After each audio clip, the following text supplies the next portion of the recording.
The President of the United Arab Emirates issued a direct public warning to Iran on live television, his first public statement since the war began 8 days ago.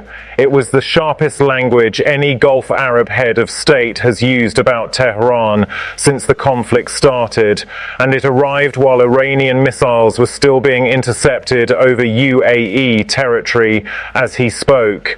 Sheikh Mohammed bin Zayed Al Nahyan, MBZ, visited Cleveland Clinic, Abu Dhabi on Saturday to meet civilians wounded in Iranian strikes. His remarks were broadcast on state television.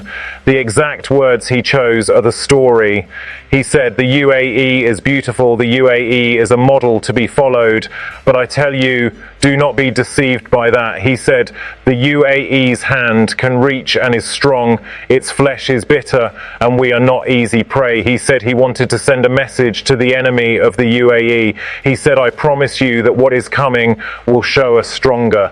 Those four statements, delivered calmly, directly, and on camera, represent a formal shift in how the UAE is publicly characterizing its relationship with Iran. Has not previously used the word enemy in reference to Tehran in any public statement in his country's modern history. He used it Saturday. The UAE Ministry of Foreign Affairs separately confirmed this week that the country has closed its embassy in Tehran and withdrawn its ambassador and all diplomatic staff.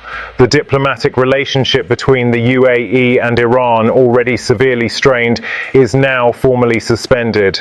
The confirmed figures behind MBZ's statement explain the tone.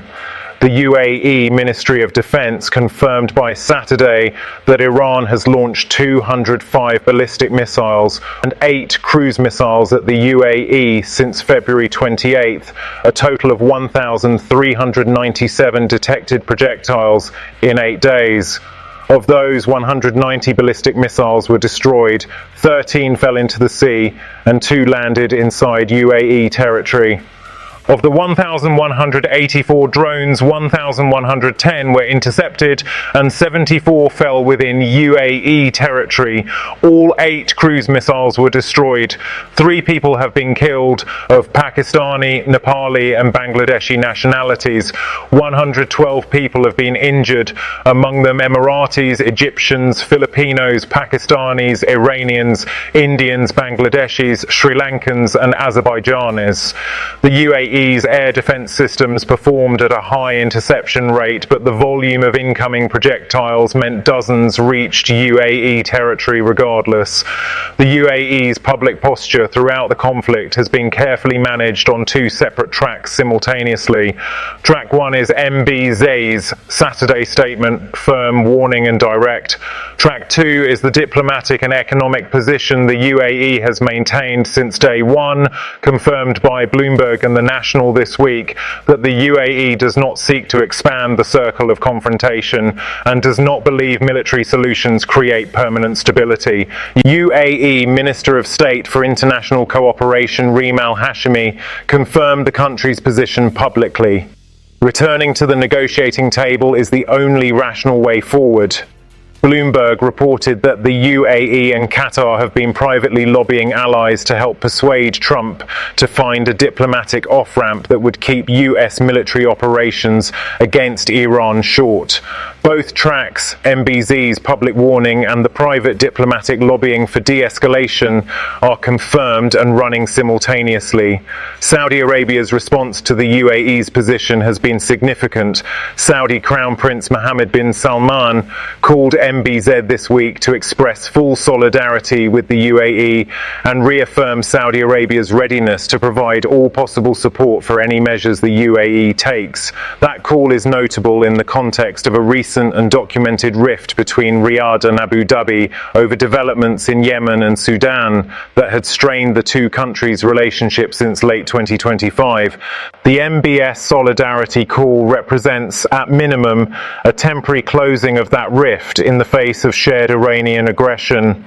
The UAE, Saudi Arabia, Qatar, Bahrain, Kuwait, Jordan and the United States issued a joint statement this week condemning Iran's indiscriminate and reckless missile and drone attacks against sovereign territories across the region, the first joint statement of that composition since the war began. The UAE's domestic response to the conflict has been methodical. The government confirmed it holds sufficient reserves of basic goods to cover the country's needs for between 4 and 6 months. Price monitoring and anti-panic buying measures are in place. Over the 84 hours from March 2nd to March 5th, more than 1,140 flights were facilitated at Dubai International Airport and Al Maktoum International Airport, providing approximately 105,000 outbound seats to more than 80 countries. The airport that was disrupted multiple times this week did not close permanently. The government managed partial operational continuity even while air defence systems were responding to incoming threats. As MBZ's remarks were being broadcast Saturday morning, the UAE National Security Council posted on X that air defence systems were currently responding to a missile threat and advised all residents to remain in a safe location.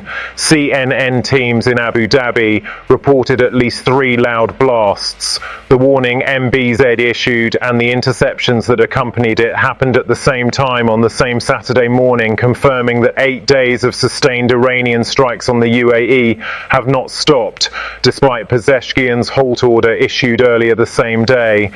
The bottom line on MBZ's statement is this: the UAE has absorbed 1,397 confirmed incoming projectiles in 8 days. 3 people are confirmed dead. Its embassy in Tehran is closed. Its president has called Iran the enemy on live television for the first time in the country's history. Simultaneously, the UAE is privately lobbying for a diplomatic off-ramp and publicly rejecting military escalation as its own policy. The warning MBZ delivered Saturday is real. The restraint his government has maintained simultaneously is also real. Both are confirmed, and the Iranian strikes that continued as he spoke confirmed that neither the warning nor the restraint has yet changed what is happening over UAE airspace.